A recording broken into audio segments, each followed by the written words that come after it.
Our current standard for determining the constitutionality of legislation restricting or punishing speech, which is that the speech in question has to result in, quote, imminent lawless action, was formulated by the Supreme Court in 1969 in a case called Brandenburg versus Ohio, a mere 45 years ago. That means that it was not until the second half of the 20th century that we developed our current approach to free speech. But why did it take so long? This question is important not only for understanding the history and development of this free speech right itself, but it's also important for understanding how civil rights and civil liberties developed more generally in the 20th century. Contextual historical developments outside of the court, including the emerging civil rights revolution and the Vietnam War, combined with the court's new role as a protector of fundamental rights and liberties after 1937, drove free speech jurisprudence in the second half of the 20th century. These 20th century developments, though, not only had to become politically possible in the 20th century, but they also had to upend and replace older conceptions of free speech that stretched back centuries. The original understanding of free speech in the United States was one that was inherited from England and was thus woven into the customs and laws of both the states and the federal government. These understandings included ideas like no prior restraint, which meant that speech vehicles, newspapers, pamphlets, etc., could not be restricted. However, the author and publisher of these speech vehicles could be prosecuted or muted for publishing anything after publication that was determined by the state to be licentious, libelous, obscene, or detrimental to the state itself. In the first decade of American government, we saw this play out with the passage of the Alien and Sedition Acts by the administration of President John Adams in the late 1790s. In part, the act made it criminal to punish anything negative about the Adams administration, and many people, like Benjamin Franklin's grandson, were prosecuted. Others, like James Madison and Thomas Jefferson, who had a more libertarian view of free speech, protested the acts most famously in the Virginia and Kentucky resolutions, which argued that states could declare federal law unconstitutional.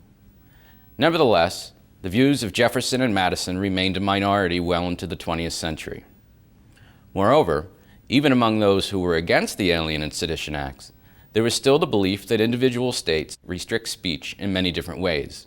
After all, the Free Speech Clause would not be incorporated against the states until the 1920s. Older common law understandings would continue to shape the development of the Free Speech Clause, especially as the slavery controversy heated up in the first half of the 19th century. Anti-slavery abolitionists often used heated rhetoric in the condemnation of slavery, leading some states to ban such material through the mails. And then in the 1870s, the federal government passed the Comstock Act, which prohibited the sending of obscene materials through the mail. On the state level, states routinely banned certain materials and books, like those by Gustave Flaubert and James Joyce. But the rumblings of change began with the wars of the 20th century. During World War I, states and the national government passed syndicalism laws and espionage acts, which severely restricted free speech, both written and verbal. By the end of World War II, 32 states had passed syndicalism laws, 1,900 people had been prosecuted, and more than 100 newspapers, pamphlets, and periodicals were censored. And from World War II to the change we see in 1969 in the Brandenburg case, the court, with some exceptions, was unable to muster a majority of justices to strike down these laws as violative of free speech.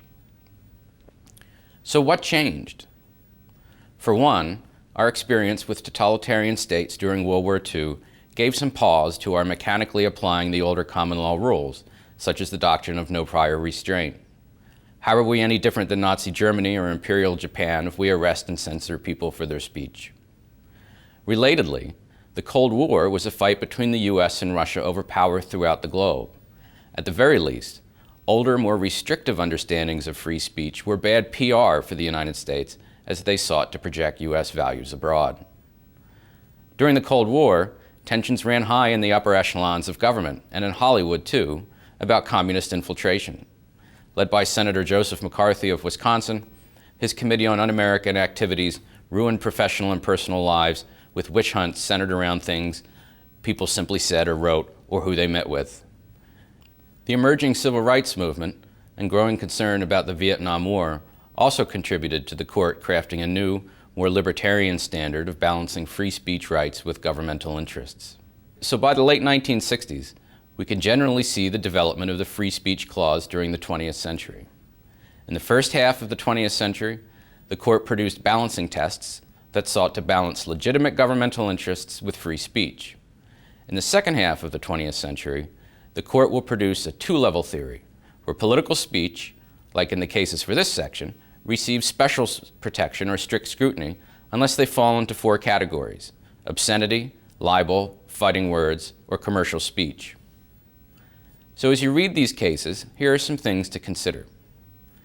How valuable is free speech to self-government in the democratic process? Is it possible that it's the most important right? And if so, why did it take so long for us to recognize it as such? What, if any, are examples of legitimate governmental interests that curtail free political speech? Is war one of them? Could you think of a test that could balance the interests of the state with the free speech interests of the individual?